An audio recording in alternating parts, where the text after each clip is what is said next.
தங்கமான கூந்தல் தாழ்ந்து வந்ததென்ன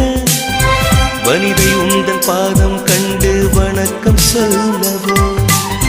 தேன் மிதக்கும் உதடு சேர்ந்திருப்பதென்ன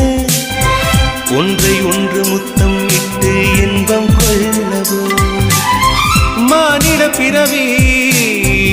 என்னடி மதிப்பு உன் கால் விரல் நகமாய் இருப்பது சிறப்பு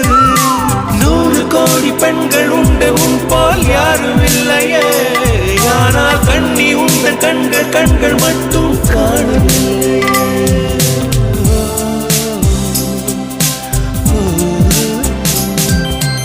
20 கோடி நிலவுகள் கூடி பெண்மையானதோ என் எதிரே வந்து புன்னகை செய்ய கண் கூசுதோ